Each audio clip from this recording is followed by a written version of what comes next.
We believe in a future Los Angeles where it's pleasant to walk from place to place. We have great weather, we have sunny days. There's no reason why people from Los Feliz and Atwater Village shouldn't be able to meander down to the cafes and enjoy themselves without filling up the streets. There's not a lot of parking in our neighborhood. We live in an old neighborhood. We should be encouraging these things. In the distance, you can see Marshall High School, that tall tower way back there.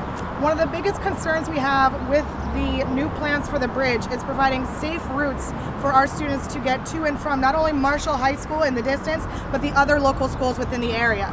So we need this bridge to connect the communities rather than divide them. And right now there are tons of people who want to walk over this bridge and want to bike over this bridge, but it's not safe enough for them to do so. And taking out a sidewalk is not going to help that. There's no kind of signalized crosswalk. The path to the sidewalk over there is completely junk. There's been a shopping cart there for 2 to 3 weeks. With the bridge redesign, this sidewalk is going to disappear. And as we know, many pedestrians will take their chances and run across, particularly if you're asking them to go a half mile out of their way back behind us to get to the other side of the bridge. If you want to do it right on this bridge, you plan for the pedestrians first, then build in with the stripes, and you can take your time in doing that. You can do the entire retrofit without painting any stripes, but you can't ignore the sidewalks. You've got to do that first. This lack of access for lower income people or people who are disabled or people who don't own a car or people who can't afford to own a car, people who choose not to own a car, it's like mobility apartheid. For people with disabilities, going half a mile up a significantly graded hill is not easy. If you're a person in a wheelchair, you're using the strength in your arms to get up the hill, cross a very wide and busy street, and then get back up the hill on the other side. Young people are shown to have a much higher tolerance for risk than older people. There's a lot of students who use this bridge. Because of the pattern of traffic flow here, where there are significant gaps between vehicles, that is likely to create a situation where if you're a young person and you don't want a detour, it's going to look like a plausible crossing. And what that does is just create opportunities for conflicts between students trying to get to school and people going across the bridge frequently above the speed limit. That's why we need signalized crossings, and that's why we need a design that respects pedestrian behavior and doesn't ask them to make the completely unreasonable choice to detour half a mile out of their way to get from here to the other side of the street. Many parents expect their older students to help their younger children get to school at the 2 local elementary schools and the local middle school. By adding that extra 15 minutes for a high school student, that's extra for smaller children. Because they're going to be running late, they're going to end up making risky cuts across the streets. In addition, because they're going to be late to class, they're missing out on incredibly important education time that they're missing. They'll have to stay after school, which means they're staying later. During the fall months, it gets dark early, which means they're going to be crossing the bridge again when it's dark and unsafe. Well, we're here in front of the Red Car River Park, and this is going to be the pylons that they're going to build the pedestrian and bicycle accessible pathway over, but only leads to the LA River. This does nothing to help people cross over the Hyperion Bridge to access Silver Lake or Marshall High School. For me, I'm concerned with the way that we approach the bridge redesign because we're making massive investments into accessibility to the river, and a pylon bridge, while it helps in that process, does not really allow for the free flow of people. So this is a great amenity, and we're very grateful to Councilman O'Farrell for doing this. And it's going to really change what the bridge can do and who has access in the area, but it's not going to provide the pedestrian connection that we need to allow people to get safely across Hyperion. We're standing now near the top of Hyperion on the south or east sidewalk of the bridge, the one that's slated to be taken away. And if you look below to my left, you can see where the pedestrian bridge across the LA River is going to put you. It's not going to get you to the other side. It's going to leave you having to go through that fence, cross 4 lanes of Glendale Boulevard, somehow get across this freeway up that hill and eventually over to where you're trying to go. If you're trying to get to Marshall High School, if you're trying to get to church, if you're trying to get to the 7-Eleven, to Trader Joe's, to anything on that side, that pedestrian bridge isn't going to get you there. So according to a memo that the Bureau of Engineering attached to the City Council file, only 1/2 of one pedestrian would be walking in the south or east bike lane per day. However, those numbers are based on some really questionable assumptions. A lot of technical studies from traffic engineers and people looking at pedestrian behavior suggest that around 87% of people will not alter their route. If the Bureau of Engineering's planned option for this bridge goes through, you're going to create an unsafe situation where people are going to walk and exploit these gaps and then wind up in a place where there's no sidewalk and they're going to be walking in the bike lane.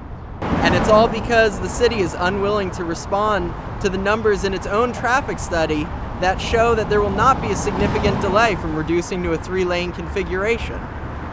If you look back behind me, there's a narrow section underneath the Waverly overcrossing, and that narrow section has high vertical walls.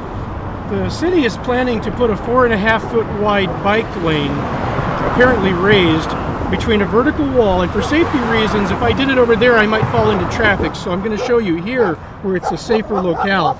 The actual bike lane would be about another foot wider where my foot is out here. Any bicyclist coming down here who accidentally hits the wall with their handlebar, it's going to make the bar cross to the right. Now on a bicycle, the turn angle of the bars and the movement of a person's body are opposite, so if you hit the wall, it's going to throw your body to the left and into traffic. Now, as bad as that sounds, now add pedestrians walking up the hill in your direction, and it becomes a game of somewhere between chicken and Frogger, neither which is what we would like to see built on this bridge. We can do better. We must do better. So here we are at the site of one of, I believe there's 6 belvederes and pedestrian benches on the Hyperion Bridge. These are historic. These were built with the bridge in 1928 for folks that are walking on both sides of the bridge to get a rest as they're walking between the communities of Los Feliz and Atwater and the LA River. You can see right over there, there's a stairway access that goes down to the river. Ambush crimes have been committed over the years on the north sidewalk, including between the years of 95 and 2003, there was a person known as the Hyperion Bridge rapist, and who would hide out in those stairways and attack students as they're walking to Marshall High or walking back. So a lot of folks in this area know that the north side sidewalk is actually not preferable, and they walk on the south side because there are no stairways and ambush areas. If we lose this sidewalk, you're forcing people to have to stay on that side of the bridge where there is stairway access to a kind of no man's land in the LA River. If you're starting at Red Car Park and you want to walk on the opposite side of the bridge, the sidewalk that they're planning to remove in option 1, you've got a problem. This stairway, and even the other one that's on the bridge, doesn't really help you because you've got to go quite a long way to ever get to them. So this stairway is not a solution to that problem. So if anyone offers this as a solution, you have to recognize that they're not thinking it through. Stairways can be problematic if they don't get the proper care and feeding that they need. You can see that this stairway has been neglected. It has problems. Homeless populations that sort of migrate up and down the river, also presenting a danger. And you can see that this is not ADA compliant. Many of the stairs are missing good solid chunks out of them. There's not a single light to be found, and it's strewn with garbage and a lot of very unsafe materials. Asking our high school students to walk up and down this, let alone anyone who has a disability, that's not a fair choice at all. In the stairway's current state, I would not use it because there's no lighting and it's very dangerous. Even if it were to get fully lit, I would feel unsafe using these stairways because even if it's fully lit and you can see it, if I was in danger, there's no way anyone could hear you from down there because you're surrounded by the 5 and this very busy bridge. the speeds on the bridge are clocked at about 50 miles an hour average, according to the engineers that are working on this project. And as you can see, cars are coming fast down this bridge because the traffic counts on this bridge are sparse, and that allows for people to speed. If we reduce a lane, it actually slows the speeders down and increases the volume of traffic that goes through. Is that correct, Dan? Traffic is sparse on the bridge. You get what are called platoons of cars, and they can speed up. In fact, here you see the guy crossing the lane lines. Most motorists tend to turn a little bit too early, and because they have to make a two-part turn in this part of the bridge, a lot of them cross over the lines in both directions, actually, which can be problematic if you have narrow bike lanes against the edge of the road. From a traffic flow perspective, if you're just focusing on getting people through here, because those platoons are sparse, putting them in one lane tends to more regularize the flow because you don't have as much passing behavior. You tend not to go as fast, but you still get there. You're just in a more regular line of traffic. Every single plan proposed shows a level of service of a level E at the intersections. Why are they concerned about a level of service of E on the bridge? We don't need them speeding only to slow down in a traffic jam. They look at it on the bridge, and when you drop down to 3 lanes, that's the only plan that drops it down to level E on the bridge. So it's commensurate with the intersection. But that doesn't mean there's a breakdown. That just means more cars are traveling together in the same lane, and they will be probably traveling slower. So then they will actually have a shorter wait at the light. But the same number of cars are getting through. There's no breakdown in traffic. It can still accommodate all of the traffic. They're just not speeding. You can see that there's about a quarter of a mile of distance between Rowena and the Waverly Bridge upon which we're now standing to shoot this shot. There's plenty of room, at least 1,000 feet and more, to have a merge zone where the 2 lanes can merge into one for the options on the bridge with a single lane on the downhill side. So this idea that traffic is going to somehow magically back up doesn't really make sense. So the 2 lanes coming into one is really not a problem. I mean, we're Californians. We pride ourselves on doing good zipper merges, and they've got plenty of room to do it. It's highly visible. And frankly, I don't see any particular problem with arranging the striping pattern to make that happen on this long lead into the bridge.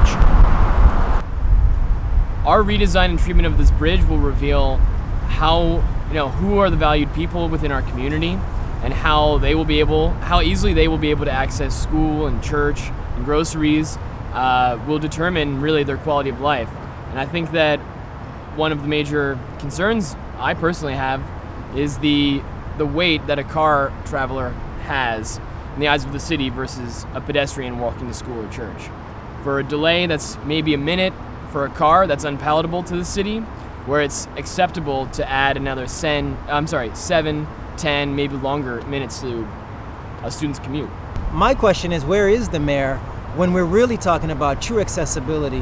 When he talks about that everyone should have access, and he wants to make Los Angeles more of a pedestrian type city, he can't just talk. He has to actually do. I love the mayor for his vision of the Los Angeles River as revitalized and green and accessible for every community along its 51 miles. But I'm particularly concerned that we're investing today in a Hyperion Bridge that will completely jeopardize that entire mission. We support Mayor Garcetti's Vision Zero initiative to reduce pedestrian deaths to 0. We support Mayor Garcetti's Livable Streets initiative to reduce vehicle miles traveled, increase walking, cycling, other transit options. And removing a sidewalk is counterintuitive to that. This sidewalk, all it needs is a couple of crosswalks, maybe a signalized crosswalk to help people get safely from one side to the other. We need to make this bridge a bridge for the future that we want, not the past.